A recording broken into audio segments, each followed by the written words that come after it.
இன்னைக்கு நைட்டுக்கு போயிட்டு ஒரு புட்டிய இன்று இரவு அண்ணனின் உணவு.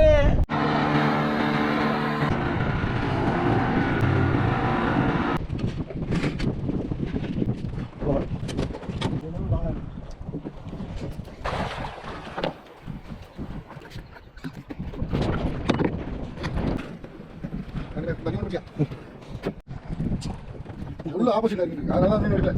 சரி பாட வேணாம். ராணி குத்தாச்சா? ராணிக்கா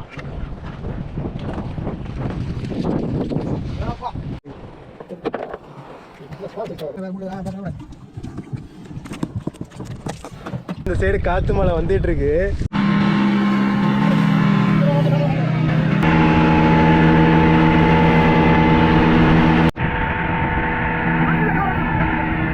hello guys, welcome to TN villager. இன்னைக்கு உயிரிழாலை பயன்படுத்தி கரையோரத்தில் இருக்கிற மீன்களை வந்து இன்னைக்கு பிடிச்சி ஒரு நாள் ஃபுல்லாக வந்து தொழில் பண்ண போகிறோம். நம்ம பொதுவாக வஞ்சர மீன்கள் இல்லை பெரிய பெரிய பாறை மீன்கள் பிடிக்கிறதுக்காக ஆழ்கடல் போவோம். ஆனால் இப்போ இருக்கிற சமயத்தில் ஆழ்கடலில் வந்து ரொம்பவே காற்று அதிகமாக இருக்குது. அதனால கரையோர மீன்களை வந்து டார்கெட் பண்ணி இன்னைக்கு போயிட்டு இருக்கோம். இப்போ கரெக்டான டைம் பார்த்தீங்கன்னா காலையில் 8 மணி. மீன் பிடிக்கிறதுக்கு தேவையான பொருட்கள் எல்லாத்தையும் தயார் செஞ்சுக்கிட்டு போட்டை ரெடி பண்ணிட்டு நம்ம ஊர் கடற்கரை முகத்துவாரத்தை கடந்து கடலுக்குள்ள நுழைஞ்சிக்கிட்டு இருக்கோம். இன்னைக்கு நிறைய சுவாரஸ்யமான சம்பவங்கள் வந்து நடந்திருக்கு. அது எல்லாத்தையும் வந்து வீடியோவில் கேப்சர் பண்ணியிருக்கேன். அதனால முடிஞ்ச அளவுக்கு வீடியோ ஸ்கிப் பண்ணாம கடைசி வரைக்கும் பாருங்க. இப்பதான் நம்ம சேனலை ஃபர்ஸ்ட் டைம் பாக்குறீங்கன்னா மறக்காம சப்ஸ்கிரைப் பண்ணிடுங்க.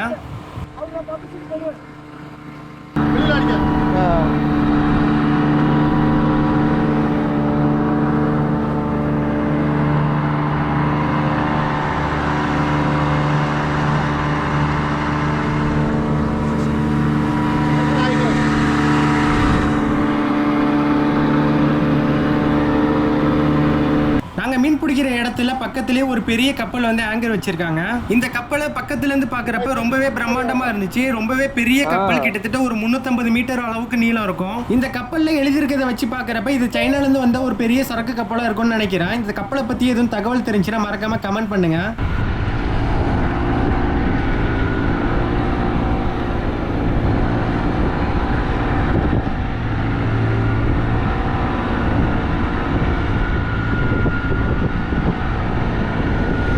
அந்த பெரிய சரக்கு கப்பலுக்கு பக்கத்திலே தான் நம்ம மீன் பிடிக்கிற பாயிண்ட் இருக்கு. அந்த பாயிண்ட்டுக்கு வந்த பிறகு நம்ம ஆங்கர் வச்சுட்டு நம்ம சாப்பிட ரெடி பண்ணிட்டோம். இன்னைக்கு நம்ம காலையில மீன் பிடிக்க வந்துட்டு ஈவினிங்லாம் மீன் பிடிச்சிட்டு நம்ம கரைக்கு போகிறதுனால வீட்டுல இருந்தே சாப்பாடு ரெடி பண்ணி கொண்டுட்டு வந்துட்டோம். இன்னைக்கு நம்ம இந்த தொழிலுக்கு அவசரமா கிளம்பி வந்ததுனால நம்ம எந்த விதமான தொட்டுக்கையும் எடுத்துட்டு வரல.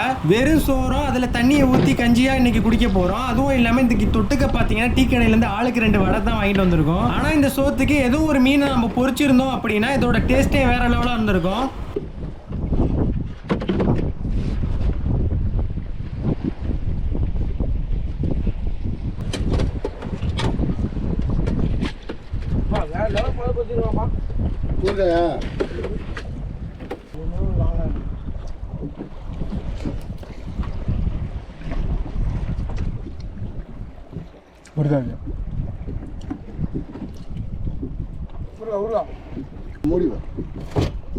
இதுல வச்சுங்க சாப்பிடுது அந்த இருக்க ஊருக்க வைங்க.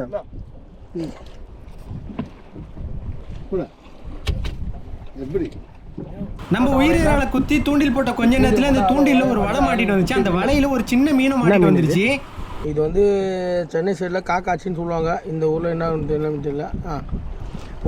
ஏரை லீக் பண்ணி அழகாக ஏரை ரிலீஸ் பண்ணி அதை விடுறோம். போடா தம்பி, போட ஓடி போடா. நன்றி. கொஞ்ச நேரத்துக்கு அப்புறம் நமக்கு தொடர்ச்சியாக பாறை மீன்கள் வந்து கிடைக்க ஆரம்பிச்சிருச்சு. வீடியோ ஸ்கிப் பண்ணாமல் பாருங்க, நல்லா இன்ட்ரெஸ்டிங்காக இருக்கும். நமக்கு தொடர்ச்சியாக வந்து பாறை மீன்கள் கிடைச்சிக்கிட்டே இருக்கும்.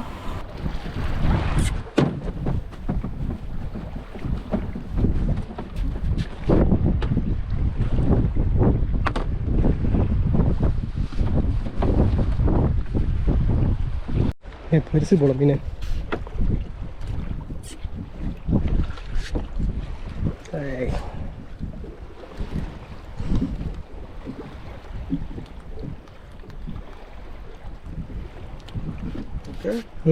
ஓகே. இன்னைக்கு நம்ம டார்கெட் பண்ணி வந்தது இந்த பாறை மீன்களுக்கு தான். இந்த பாறை மீன்கள் இன்னைக்கு இருக்கிற ரேட்டுக்கு கிலோ 500 ரூபாய் வரைக்கும் போகுது.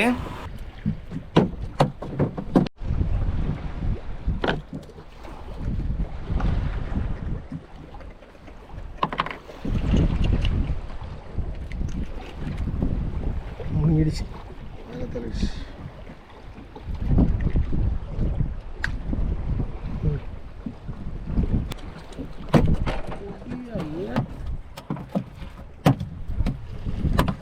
நம்ம தூண்டில மாட்டின ஒரு பாறை மீன் ஏதோ ஒரு பெரிய மீன் கீழே இருந்து கடிச்சிடுச்சு. அந்த மீனை பிடிக்கிறதுக்காக ஒரு பெரிய பாறை மீனை பெரிய தூண்டில் முள்ள குத்தி கீழே இறக்குறோம். நம்ம ஆங்கர் வச்சிருக்க இடத்துக்கும் கீழே பாத்தீங்கன்னா பெரிய பெரிய பாறை இடுக்குகள் இருக்கும். அந்த இடுக்குல குருப்பர் அப்படின்னு சொல்ற கலவாய் மீன்கள் இருக்கிறதுக்கான வாய்ப்பு வந்து அதிகம். நம்ம தூண்டில மாட்டின பாறை மீனையும் அந்த மீன் தான் கடிச்சிட்டு போயிருக்கோம் அப்படின்னு கெஸ் பண்ணி தான் நம்ம வந்து தூண்டில் வச்சிருந்தோம். நம்ம வச்ச தூண்டில கிட்டத்தட்ட 20 கிலோ சைஸ் இருக்கிற ஒரு பெரிய கலவா மீன் வந்து மாட்டுச்சு. ஆனா தூண்டில் சரியா அதுல வாயில மாட்டாதனால மிஸ் ஆகி போயிடுச்சு. அந்த இறை மீன் எந்த அளவுக்கு டேமேஜ் ஆயிருக்கு அப்படிங்கறத பாருங்க. உடனே அதே இடத்துல இன்னொரு பாறை மீனை கோத்து கீழே நம்ம இறக்கி காலில் கட்டி வச்சிட்டோம்.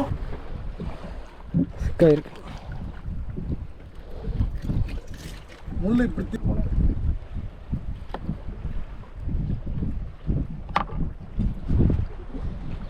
ரொம்ப பெரிய மீனாக இருக்கு. எப்படி விட்டுட்டு போனோன்னே நீங்கள் என்னைக்கு உங்கள் அப்பாவுக்கு தேவைன்னு சொல்லிட்டு போனீங்க? சரி போனீங்க, அதான் சொல்கிறேன். நீங்கள் சொல்லியிருந்தா நான் லாஞ்சுக்கு தான் ஏறியிருப்பேன். நீங்கள் எதுக்கு எங்கிட்ட சொல்லாமல் போகலாம்? ரொம்ப நேரம் ட்ரை பண்ணி நமக்கு எந்த விதமான மீனும் கிடைக்கல அப்படிங்கிறதுனால வேற இடம் வந்திருக்கோம். வந்த இடத்துல கிட்டத்தட்ட 20 கிலோ இடம் இருக்கிற ஒரு கடல் வீரா மீன் வந்து மேலேயே அலைஞ்சிக்கிட்டு இருந்துச்சு.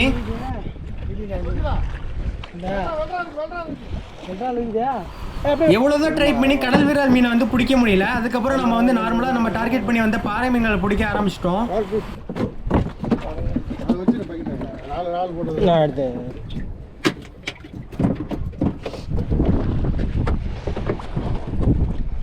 இப்ப நம்ம தூண்டில ஏதோ ஒண்ணு மாட்டிருக்கு. அது கொஞ்சம் வித்தியாசமான மீனா இருக்கும் அப்படின்னு சொன்னாங்க. நானும் என்ன மீனா இருக்கும் அப்படின்னு அவளா பார்த்தா தெரிஞ்சு அது வந்து ஃபிங்கர் மார்க் ஸ்னாப்பர். இந்த மீனை எங்க இடத்துல முசிறி அப்படின்னு சொல்லுவாங்க. ரெண்டு பேர் இந்த நீ ஒன்று பிடிச்சியா?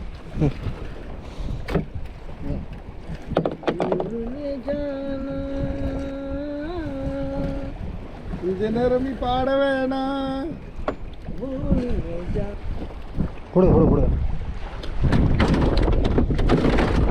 இந்த ஃபிங்கர் மார்க் ஸ்னாப்பரை பொறுத்த வரைக்கும் கூட்டமாக தான் வரும். அந்த கூட்டத்தில் கிட்டத்தட்ட குறைஞ்சபட்சம் ஒரு 20 மீன்களாச்சும் இருக்கும். நம்ம தூண்டில் போட்டதில் நமக்கு ஒரு 10 மீன்கள் வந்து கிடைச்சிருக்கு. இந்த மீன்கள் கிலோ 400 ரூபா வரைக்கும் விலை போகிறதுக்கான வாய்ப்பு வந்து இருக்கு.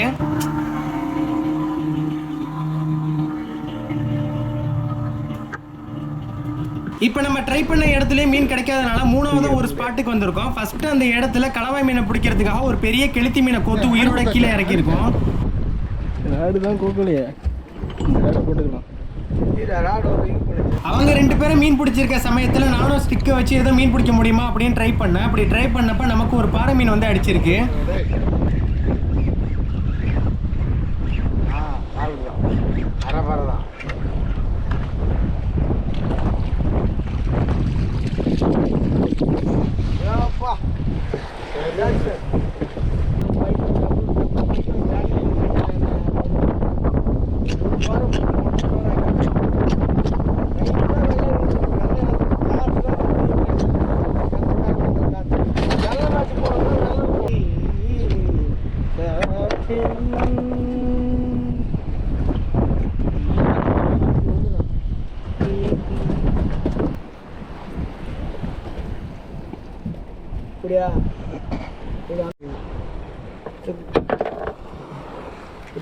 ஸ்மால் சைஸ் தான் வருது.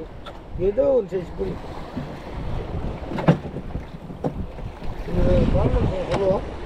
உள்ளார ஒரு இந்த பஞ்சு மாதிரி இருக்கிறது, அதில் முள்ள இருக்கு.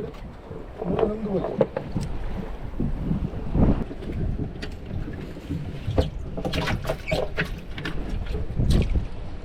கரெக்டாக இதில் போகிற சிக்கல் கரெக்டாக வரல மாட்டேன்.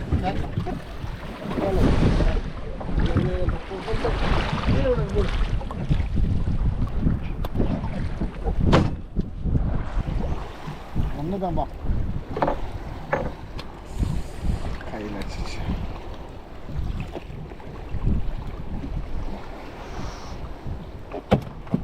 நமக்கு தொடர்ச்சியா பாறை மீன்கள் கிடைச்சிக்கிட்டே இருந்துச்சு. நம்மளும் ஓரளவு மீன்கள் வந்து பிடிச்சிட்டோம். இந்த சமயத்துல தான் அதிகமான காத்தும் மலை மேகமும் ஒரு பக்கம் கூடி வந்துடுச்சு.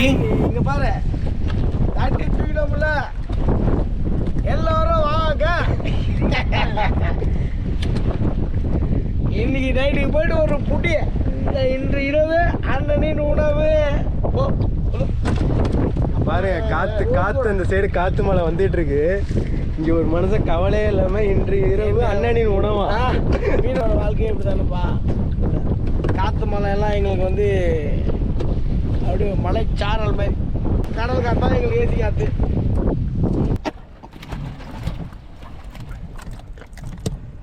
அண்ணா வேறு மூடில் இருக்கிறேன் அப்பலாம் சொல்லக்கூடாது.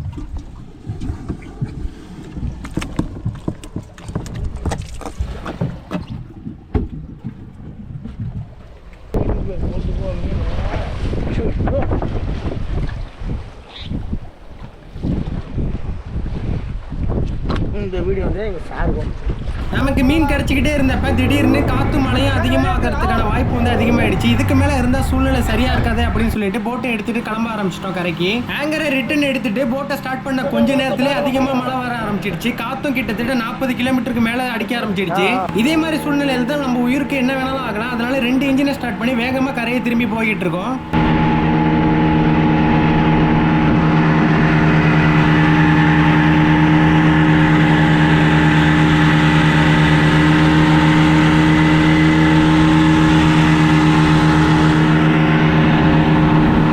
இந்த வீடியோல உங்களுக்கு எவ்வளவு தெளிவா தெரியுது அப்படின்னு எனக்கு தெரியல. கருப்பா தெரியிற மேக பகுதி மட்டும்தான் கருமேகம். அந்த பகுதியில இருந்து அதிகமான காத்தும் புயலும் உருவாகிறதுக்கான வாய்ப்பு வந்து அதிகம். நாங்க கரையை நெருங்கின சமயத்துல மின்னலும் அடமழையும் நல்லாவே பெய்ய ஆரம்பிச்சிடுச்சு. ஒரு வழியா பிடிச்ச மீன்களோட எந்த விதமான பாதிப்பும் இல்லாம முகத்துவாரத்தை கடந்து கரையை நோக்கி வந்து அடைஞ்சிட்டோம்.